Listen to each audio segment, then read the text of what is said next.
Assalamualaikum warahmatullahi wabarakatuh. Sahabat Yanas 20 Channel, sahabat muslim semua, kisah Nabi Muhammad SAW membelah bulan benar-benar menakjubkan, hingga membuat raja penyembah berhala dari Syam, Habib bin Malik, bersyahadat dan sujud syukur. Namun tidak demikian dengan Abu Jahal dan pengikut yang menyebutnya sebagai sihir.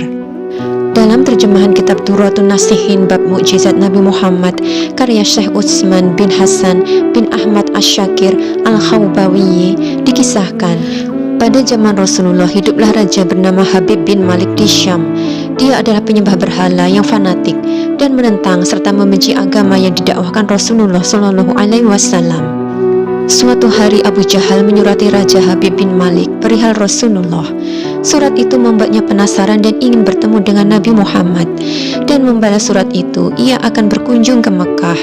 Pada hari yang telah ditentukan, berangkatlah ia dengan 10.000 orang ke Mekah. Sampai di desa Abtah dekat Mekah, ia mengirim utusan untuk memberitahu Abu Jahal bahwa dia telah tiba di perbatasan Mekah. Maka Raja Habib oleh Abu Jahal pun disambut oleh pembesar Quraisy. "Seperti apa Muhammad itu?" tanya Raja Habib setelah bertemu dengan Abu Jahal.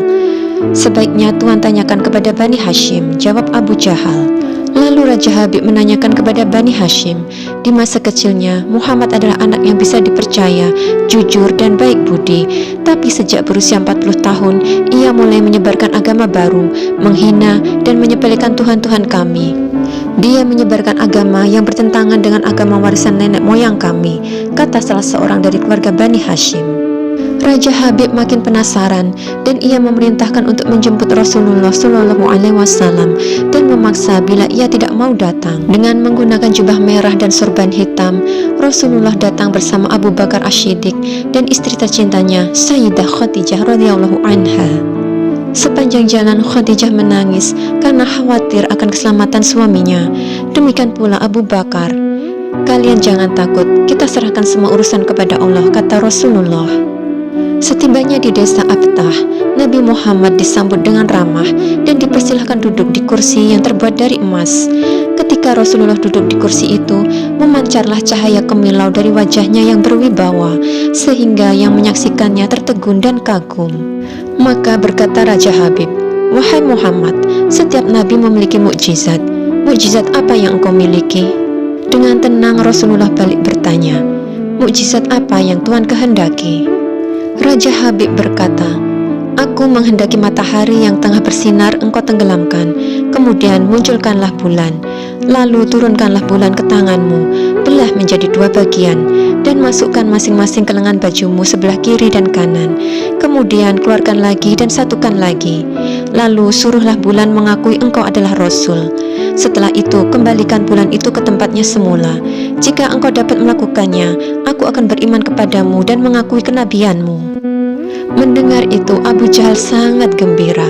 Pasti Rasulullah tidak dapat melakukannya. Dengan tegas dan yakin Rasulullah menjawab, "Aku penuhi permintaan Tuan." Kemudian Rasulullah berjalan ke arah gunung Abi Kubais dan sholat 2 rakaat. Usai sholat, beliau berdoa dengan menengadahkan tangan tinggi-tinggi agar permintaan Raja Habib terpenuhi. Seketika itu juga, tanpa diketahui oleh siapapun, turunlah 12.000 malaikat. Maka berkatalah malaikat Jibril, "Wahai Rasulullah, Allah menyampaikan salam kepadamu. Allah berfirman, 'Wahai kekasihku, janganlah engkau takut dan ragu. Sesungguhnya aku senantiasa bersamamu. Aku telah menetapkan keputusanku sejak zaman azali tentang permintaan Habib bin Malik. Pergilah engkau kepadanya untuk membuktikan kerasulanmu. Sesungguhnya Allah yang menjalankan matahari dan bulan serta mengganti siang dan malam.'" Sementara itu, untuk diketahui bahwa Habib bin Malik mempunyai seorang putri cacat, tidak memiliki kaki dan tangan, kemudian matanya buta. Allah menyembuhkan anak itu sehingga bisa berjalan, meraba dan melihat.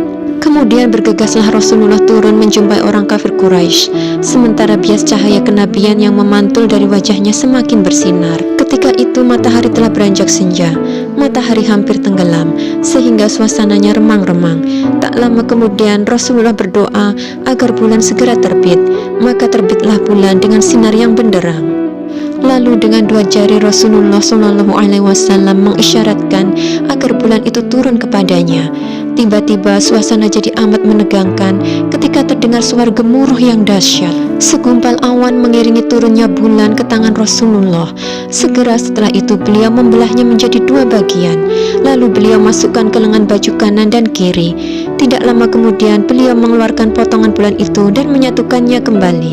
Dengan sangat takjub, orang-orang menyaksikan Rasulullah menggenggam bulan yang bersinar dengan indah dan cemerlang.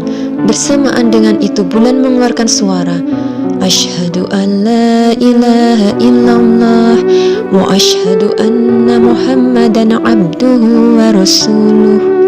Menyaksikan keajaiban itu, pikiran dan perasaan semua yang hadir terguncang. Sungguh ini bukan mimpi, melainkan sebuah kejadian yang nyata, sebuah mukjizat luar biasa hebat yang disaksikan sendiri oleh Raja Habib bin Malik.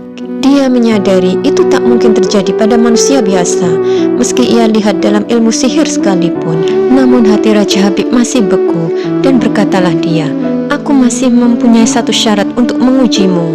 Belum lagi Raja Habib sempat melanjutkan ucapannya, Rasulullah SAW memotong pembicaraan.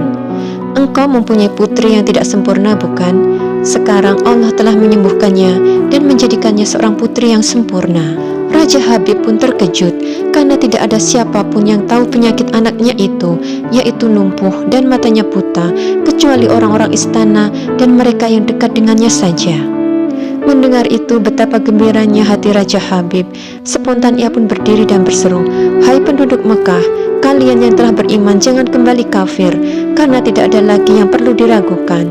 Ketahuilah, sesungguhnya aku bersaksi, tiada Tuhan selain Allah dan tiada sekutu baginya. Dan aku bersaksi, sesungguhnya Muhammad adalah utusan dan hambanya." Melihat semua itu, Abu Jahal jengkel dan marah. Dengan emosi dia berkata kepada Raja Habib, "Wahai Raja Habib, engkau beriman kepada tukang sihir ini hanya karena menyaksikan kehebatan sihirnya?" Namun Raja Habib tidak menghiraukannya dan berkemas untuk pulang. Sampai di pintu gerbang istana, putrinya yang sudah sempurna menyambutnya sambil mengucapkan dua kalimat syahadat. Tentu Raja Habib terkejut. "Wahai putriku, dari mana kamu mengetahui ucapan itu? Siapa yang mengajarimu?" Sang putri menjawab, "Aku bermimpi didatangi seorang lelaki tampan rupawan yang memberitahu ayah telah memeluk Islam. Dia juga berkata, jika aku menjadi muslimah, anggota tubuhku akan lengkap. Tentu saja aku mau. Kemudian aku mengucapkan dua kalimat syahadat." Maka seketika itu juga Raja Habib pun bersujudlah sebagai tanda syukur kepada Allah Subhanahu wa Ta'ala. Sahabat Enas 20 Channel, sahabat muslim semua, bukti pernah terbelahnya bulan dapat dilihat dari dokumen yang dipublikasikan oleh situs Badan Antariksa Amerika pada tanggal 29 Oktober 2002. Dilansir dari Al-Habib, info bahwa di sana terlihat sebuah ngarai, semacam kanal kering besar yang lurus membentang dan mengesankan sebuah bekas patahan atau belahan yang tersambung kembali. Peristiwa terbelahnya bulan ini diabadikan oleh Allah Subhanahu wa Ta'ala di dalam Al-Quran surat Al-Qamar ayat 1-3 yang artinya, "Sungguh telah dekat hari kiamat dan telah terbelah bulan, dan jika mereka orang-orang musyrikin melihat suatu tanda mukjizat, mereka berpaling dan berkata, ini adalah sihir yang terus-menerus, dan mereka mendustakan Muhammad dan mengikuti keinginannya, padahal setiap urusan telah ada ketetapannya." Demikianlah sahabat Enas 20 Channel, kisah ini kami sampaikan. Semoga bisa mempertebal keimanan kita sebagai umat muslim. Terima kasih sudah menyimak dan mohon maaf atas segala kekurangan. Wassalamualaikum warahmatullahi wabarakatuh.